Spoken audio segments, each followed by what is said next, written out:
Hey guys, we're in Southern California hanging out just outside of the Excel Group North America headquarters, which is where Raleigh is based here, Raleigh Electric. So we're looking at the Raleigh Venture IE, and it's been redesigned. It's a really cool platform, you know, cruiser, relaxed. They have this sort of aqua light color or black, so I feel like it could be a his and hers setup, and it just handles well. It's stiff.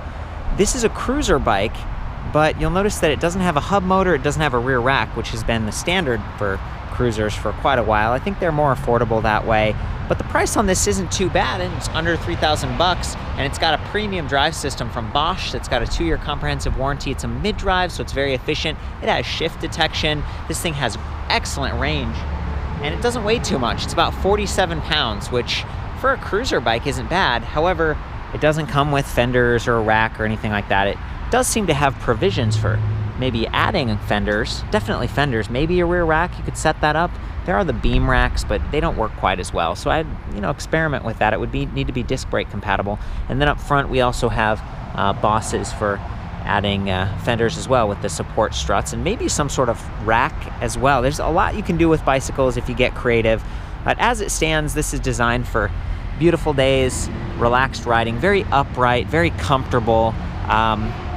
Easy to approach, whether you're swinging your leg up high over the saddle, and I do have it high here so I can get full leg extension, or you're just stepping through like that. The standover height's relatively low. These Bosch battery packs are pretty tough, so even if you do bump it occasionally, it might get a little bit marred up over time, but I'd take the weight distribution trade-off there for a little bit of scuffs occasionally. And you can be careful with that. Just be thoughtful when you're mounting the frame. Got this nice kind of a upright stem here with 5 spacers, and they're all under the stem, so it's elevating it right now. And then we have a mid-rise bar that sweeps back, these padded faux leather grips, extra wide saddle, really comfortable. It's got the Raleigh insignia on it, and even got some rubber bumpers underneath, combined with these really big Schwalbe Supermoto X tires. These are 27.5 by 2.4, so 2.4 is like the width right there, and really comfortable. They have a PSI rating of 30 to 55, so you can drop that down if you're a lighter weight rider like me, and then these become your suspension. They're really nice too, because instead of a 26-inch diameter wheel, these are 27.5, so they're going to have a lower attack angle, and they're going to be able to roll right over cracks and little potholes a lot easier without as much jar. This is a rigid aluminum alloy fork. It's alloy frame. It's known for being lightweight, but not especially comfortable in terms of vibration dampening and stuff. So again, really nice to have these extra fat tires, the padded saddle with the bumpers and the upright position here. This Raleigh Venture IE is very similar to an iZip model that's called the Vita, the E3 Vita. That one has an adjustable angle stem, which can get loose over time and stuff, so I feel like this was a good choice, just a rigid stem. That one doesn't have quite as nice a saddle either. This one's a little bit fatter, but both of these bikes have 30.9 millimeters seat posts, so you could swap that out with a suspension post if you wanted to, and you get a little bit of cushion when you're riding. I like that kind of thing. It's a nice little upgrade. There's some cheap ones on Amazon for like $30, like a Zoom suspension seat post, or you can go a little nicer and get a thud buster or a body float. Lots of options on this, but it's interesting to look at this. You compare it to something like the Electra Townie Go, which they move the seat post and the seat tube further back, and then they mount the motor forward. So the idea is you can lower your saddle and put your feet down, and then when you want to pedal, your feet kind of go out in front of you, like almost like a chopper, like a motorcycle, or sitting in a reclining chair. It's a different take, but I do appreciate that in this case with the Raleigh Venture, they've got a really big seat post clamp lever that's rubberized, because you might be changing that seat height frequently. You can drop it all the way down like that. Now look, the bike's really approachable, and you can put your feet down at any point in time when you're riding. Very comfortable, be able to pedal along, but there's no throttle. A lot of times cruiser style electric bikes, in the United States at least, will have some sort of throttle option. That isn't on offer with Bosch. It doesn't work very well with mid-drive motors. So, at the end of the day, you're getting a lot of efficiency, really good weight distribution, but you're kind of compromising how you ride the bike. You're going to get excellent range, though, with this.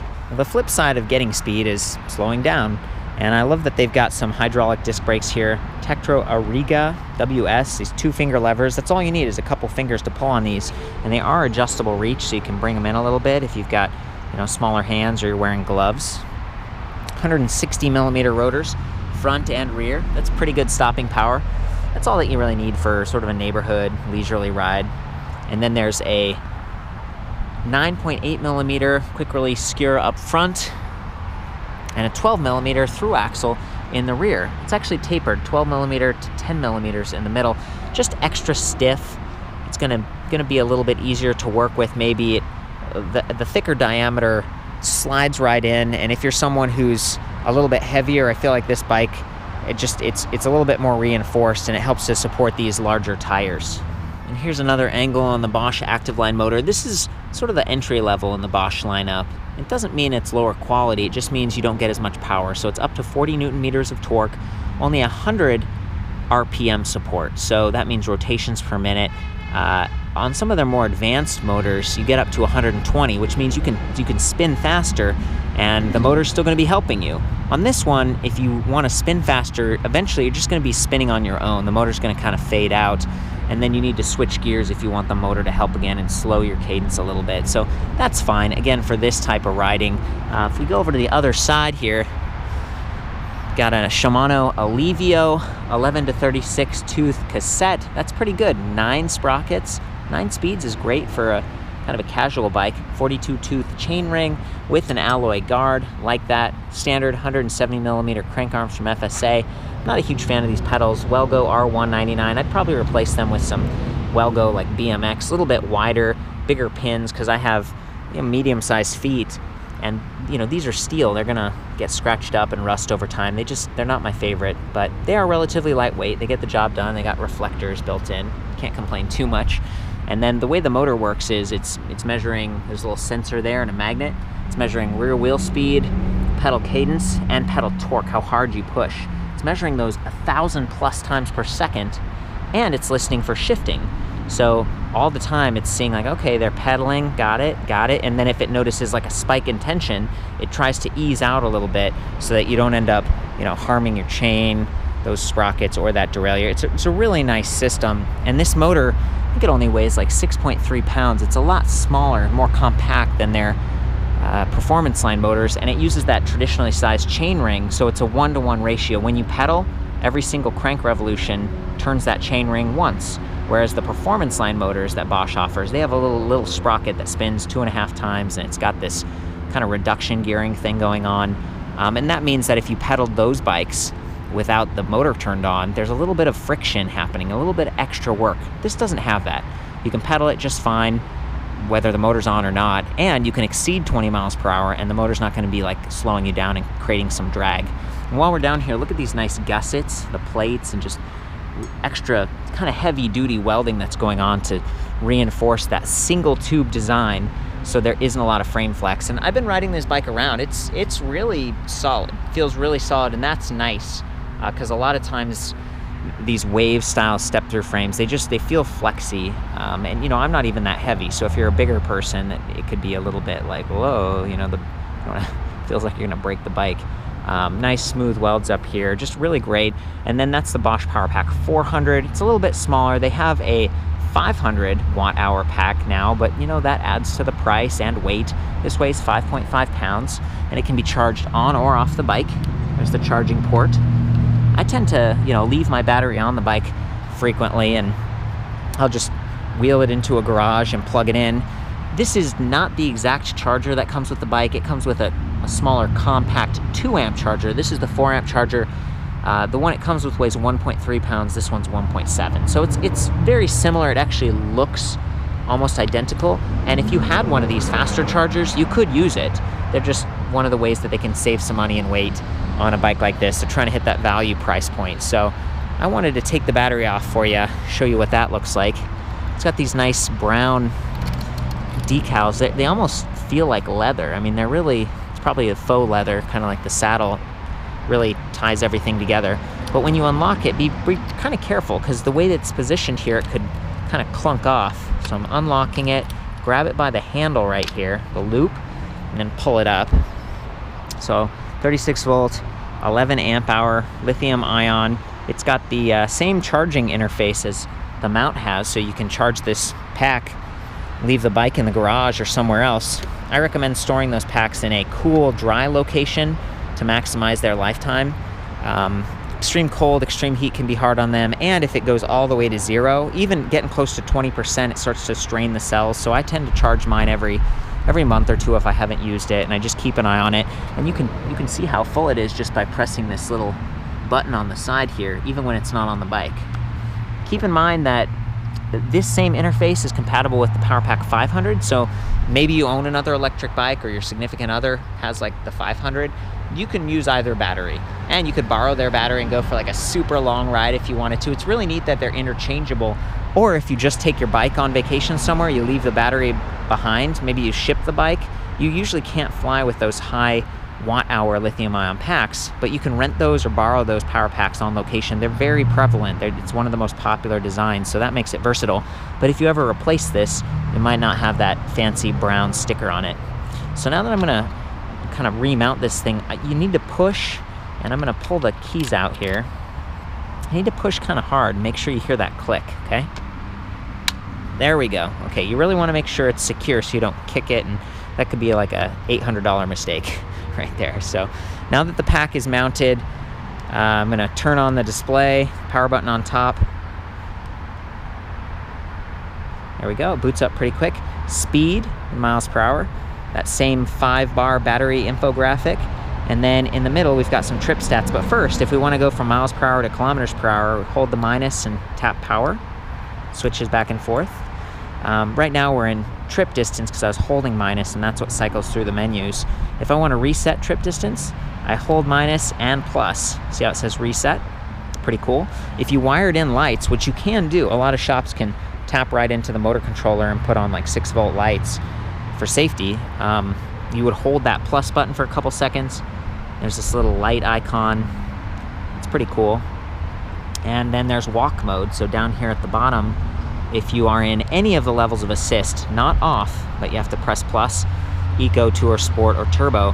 Now you press walk, hold the plus button, and the motor activates, right? And that's pretty cool, because let's say that you're cruising around the neighborhood and you get to the craft fair, or there's some music in the park, and you don't want to push it across the dirt or maybe up a little hill. You don't want to ride it either.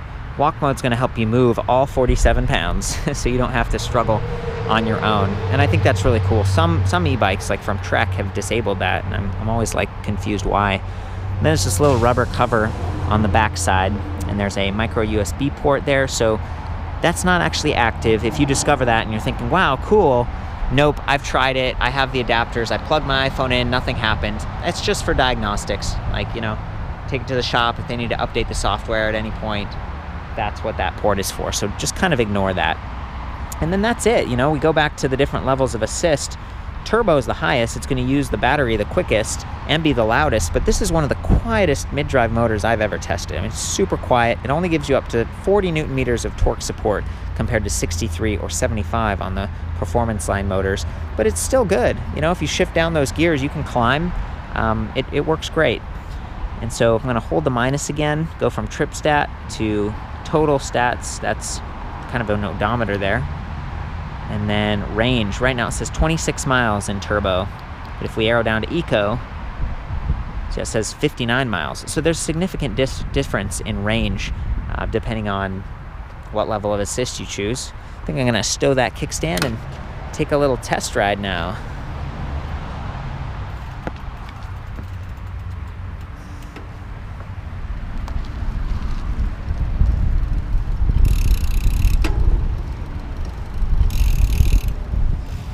I'm in a relatively high gear right now, not spinning very quickly, and the motor's just kind of sluggish, like helping me get going. To really maximize the efficiency, I'd need to shift down. So I'm going to go ahead and do that. Listen for the shift detection. It shouldn't be mashing too much.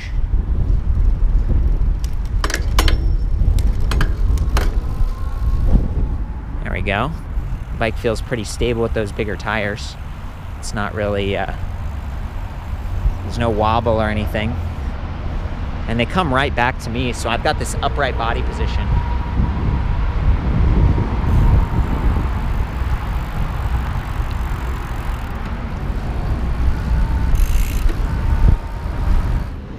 Okay guys, from this view you can see that chainring, 42 teeth, with that nice alloy guard. I mean, I love it. It's much higher than the chain, so it's going to help your pants and your dress like slough over and not touch the greasy chain. Then back here you got those 10 sprockets, 11 to 36 teeth. I'm going to shift through. I'm in like a medium gear right now. Listen for shift detection, listen for the motor. Notice how quickly it starts and stops. It's almost seamless. There's a little bit of kind of like a kick feeling right when it stops. Like maybe that's just because you notice it shutting off. You're like kunk as you stop, but otherwise it's really smooth. I'm actually going to start without assist and just pedal like normal.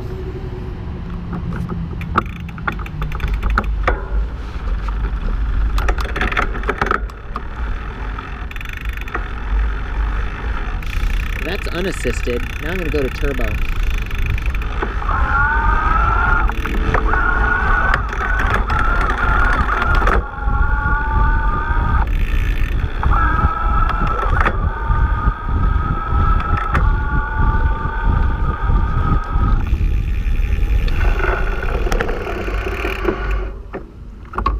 Excellent. Very smooth, pretty quiet. The motor just works great. Again, for riding around the neighborhood, it's no problem. Well, I think that's it, guys. That's the new Raleigh Venture IE. It's a cruiser with really good weight distribution and some nice fancy parts like the upgraded hydraulic disc brakes, the Bosch drive system. I love that it comes in 3 sizes and that you could try to test drive one of these at your dealer. Just get a sense for like which frame size fits you the best and how you feel about the mid-drive motor. For the full write-up on this, including standover height and all the other stats and stuff that I've measured, I'll see you back at ElectricBikeReview.com. Of course, have fun out there together and ride safe.